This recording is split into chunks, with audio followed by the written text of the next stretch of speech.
सवाल ये है कि गाजा युद्ध जल्द से जल्द कैसे खत्म होगा। सवाल ये है कि युद्ध के बाद गाजा का क्या होगा। इस पर इजरायल और उसके सबसे बड़े सहयोगी अमेरिका के बीच मतभेद हो गए हैं और ये तकरार बढ़ती जा रही है। गाजा को समतल करने के बाद सबसे बड़ा ऑपरेशन शुरू होने वाला है जो परमाणु युद्ध शुरू करा सकता है। देखिए क्या है इजरायल का गाजा निर्जन प्लान।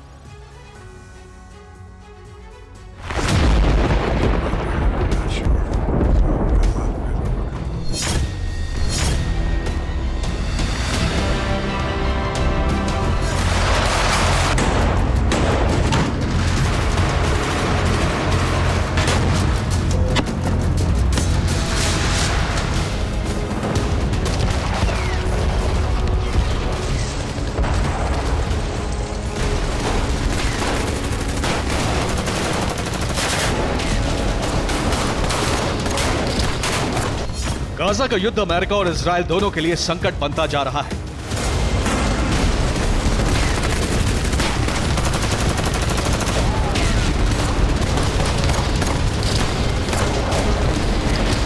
जितनी रफ्तार से गाजा में इजरायल का ग्राउंड ऑपरेशन चल रहा है, उतनी ही रफ्तार से दोनों देशों पर युद्ध विराम का दबाव बढ़ रहा है।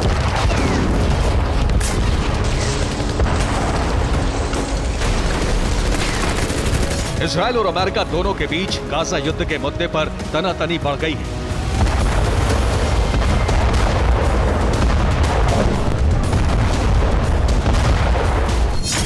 अमेरिका चाहता है कि जल्द से जल्द गाजा में युद्ध विराम हो और गाजा में नई सरकार की स्थापना की जाए, जबकि इजरायल चाहता है कि युद्ध विराम उसके लक्ष्य पूरे होने के बाद गाजा में उसकी मनचाही शासन व्यवस्था लागू होनी चाहिए।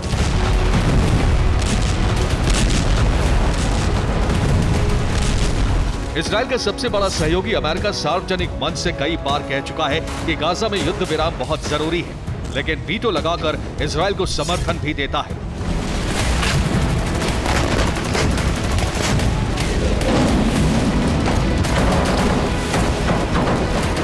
युद्ध की वजह से अमेरिका के रिश्ते अरब देशों से बिगड़ रहे हैं और इसीलिए अमेरिका अरब में अपना वर्चस्व बचाने के लिए युद्ध के समाधान का 2 स्टेट फॉर्मूला लागू करने की कोशिश में है। बाइडेन प्रशासन के इस रुख पर इजरायल और अमेरिका के बीच तकरार हो गई है। इजरायल नहीं चाहता था कि गाजा युद्ध का समाधान उसकी सीमाओं को घटाकर किया जाए।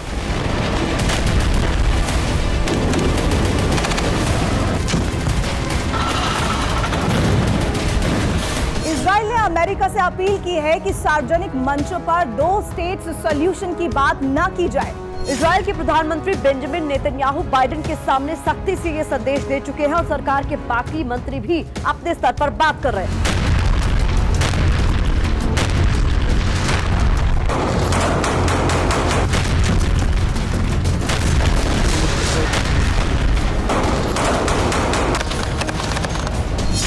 इजरायली प्रधानमंत्री बेंजामिन नेतन्याहू ने कहा है कि अमेरिका 2 स्टेट सॉल्यूशन पर चर्चा ना करे। वॉर कैबिनेट मंत्री बेनी गैट्स ने भी यही बात कही है। राष्ट्रपति आइजैक हर्जोग ने भी बाइडेन प्रशासन से अपील की है। इजरायली विपक्षी दल के नेता यार लेपिड ने भी कहा है कि अमेरिका के 2 स्टेट पर चर्चा करने से मुद्दा गंभीर हो सकता है।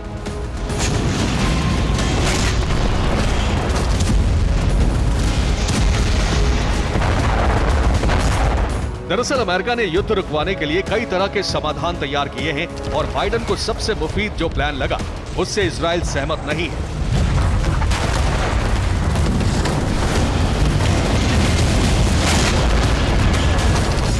बाइडेन का प्लान है पहले गाजा में युद्ध विराम लागू कराया जाए, उसके बाद अरब देशों के साथ गाजा के समाधान पर चर्चा की जाए।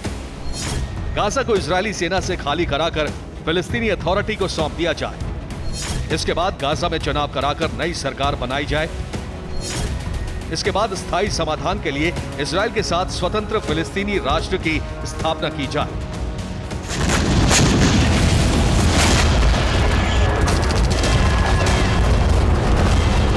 लेकिन जंग में अपने सैनिकों और नागरिकों को गंवाने वाले इजरायल को यह मंजूर नहीं है।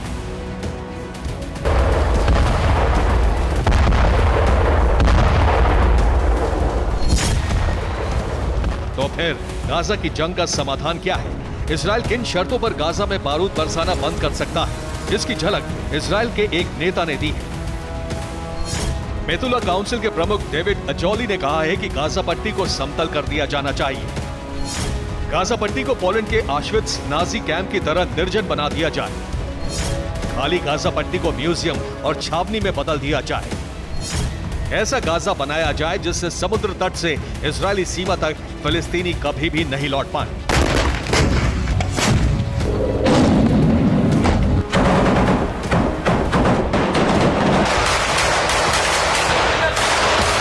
जंग में उत्तरी गाजा का बड़ा हिस्सा समतल हो चुका है और दक्षिण में भी यही हो रहा है। तो क्या इजराइल गाजा को ऑश्विट्ज की तरफ म्यूजियम बनाने की तरफ बढ़ रहा है?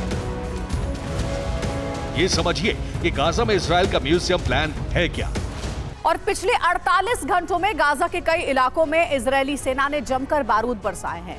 खासकर देर अल बलाह, खान यूनिस और जबालिया कैंप में इजरायली सेना ने जबरदस्त हमला किया है। इजराइल का अटैक इतना असरदार साबित हुआ है कि इजराइल ने खान यूनिस पर पूरी तरह से कंट्रोल हासिल कर लेने का दावा किया है। दूसरी ओर हमास और अल कुद्स बटालियन ने हाथ मिला लिया है। जेनिन ब्रिगेड ने भी अपनी पूरी ताकत लगा दी है। इजरायली सेना को अब इन गुटों के प्लानिंग के साथ किए जा रहे हमलों से निपटना होगा।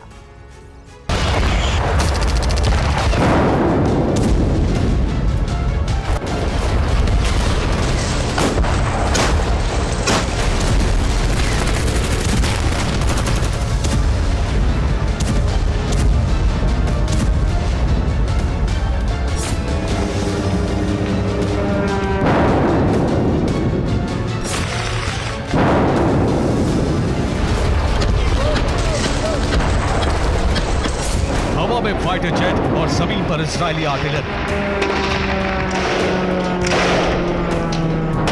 बारूद की ऐसी बरसात कि इमारतों के टुकड़े टुकड़े हो गए। एक ही मिनट के भीतर 10 से ज्यादा धमाके हो रहे थे।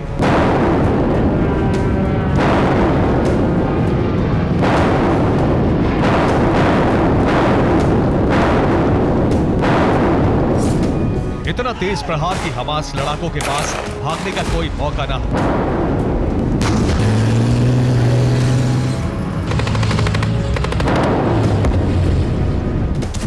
रविवार की रात गाजा का एक बड़ा इलाका दहलता रहा। Rafah border, Khan Younis, Shejaiya camp, Juhr al-Dik, Beit Lahia और जबालिया इलाकों में भारी बमबारी की गई।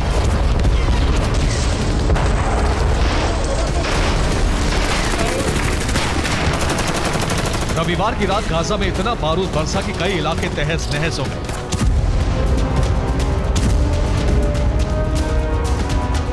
खान यूनिस को घेर चुकी इजरायली फोर्स ने यहां रिहायशी इलाकों से लेकर अस्पतालों तक पर गोलाबारी की। इजरायली गोलाबारी की वजह से कई अस्पतालों में अफरा तफरी मच गई। खान यूनिस के एक बच्चों के अस्पताल पर भी मोर्टार दागे गए। इजराइल के हमले में एक बच्चे की मौत और कई बच्चों के जख्मी होने की खबर है। इजराइल की आर्टिलरी से यहां गोलाबारी की गई, जिसकी वजह से दीवारों और छत को नुकसान पहुंचा है। सोमवार को इजरायली सेना ने खान यूनिस को नियंत्रण में लेने का दावा कर दिया।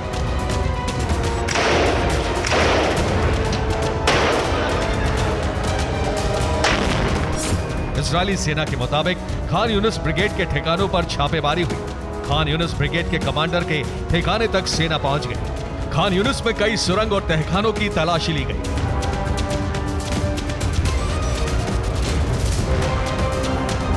जमीन पर ऑपरेशन जारी रखने के साथ हवा से बमबारी का सिलसिला भी जारी रहा। इजराइल पर जहां से भी हमले की कोशिश हुई, वहां इजराइल के फाइटर जेट्स ने तबाही मचा दी।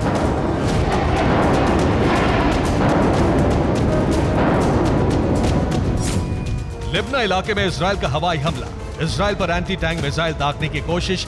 लिब्ना में हमास के ठिकाने पर इजराइल ने बमबारी की, लेकिन अभी हमास की अनगिनत सुरंगें सेना के लिए मुसीबत बनी हुई है। हमास लड़ाकों का पीछा कर रहे इजरायली जवानों को ये सुरंग नजर आई। सुरंग के भीतर से गोलियां चल रही थी। इजरायली सैनिकों ने घेर कर इस सुरंग में कई ग्रेनेड फेंके। इजराइल के लिए सबसे बड़ी चुनौती सुरंगों का जाल और हमास के पास मौजूद हथियारों का जखीरा है। यही वजह है कि इजराइल अब हमास के वेपन रूट को खत्म करने वाला है ताकि भविष्य में इजराइल को ऐसी मुसीबत से सामना ना करना पड़े।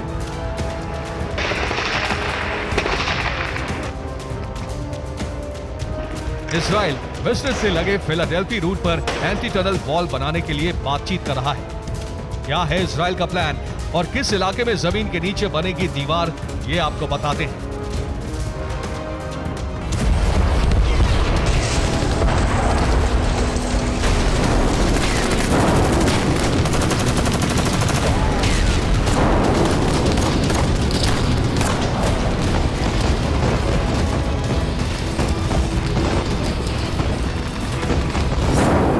राफा बॉर्डर के करीब लगातार बमबारी की वजह भी यहां मौजूद सुरंगें हैं।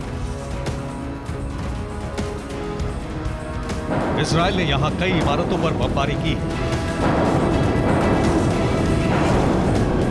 दावा है कि यह सब हमास के नेटवर्क को खत्म करने के लिए किया गया है।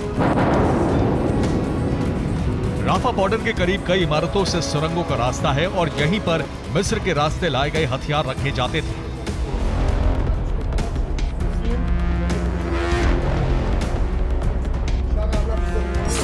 हालांकि नुकसान इजराइल को भी उठाना पड़ रहा है। अल कुद्स ब्रिगेड ने वीडियो जारी किया है और दावा किया है कि इजराइल को अपने कई टैंक गंवाने पड़े।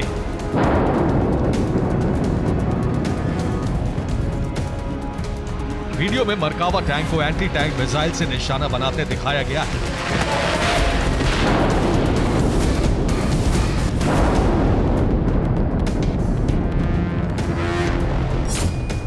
गाजा के स्वास्थ्य मंत्रालय का दावा है कि सिर्फ जबालिया कैंप में 90 लोगों की मौत हो गई है।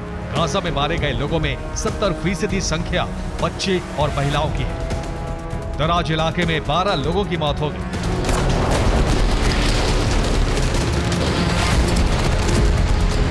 हमास लड़ाकों का गुरिल्ला प्रहार भी जारी है। मिट्टी के टीलों के बीच आगे बढ़ रहे ये लड़ाके अल कसाम ब्रिगेड के हैं। टीले के उस पार इजरायली सैनिकों का कैंप है, लेकिन सेना को जरा भी अंदाजा नहीं कि हमास लड़ाके उनके करीब हैं। हमास लड़ाके इसी तरह सुरंगों और रिहायशी इलाकों से निकलकर अचानक हमले कर रहे हैं। ऐसे हमलों की वजह से ही इजराइल के कई सैनिकों की मौत हुई है और हर दिन इजरायली सैनिक जख्मी हो रहे हैं। ये नुसरत कैंप की तस्वीरें हैं। इजराइल ने यहाँ रविवार रात हवाई हमला किया था।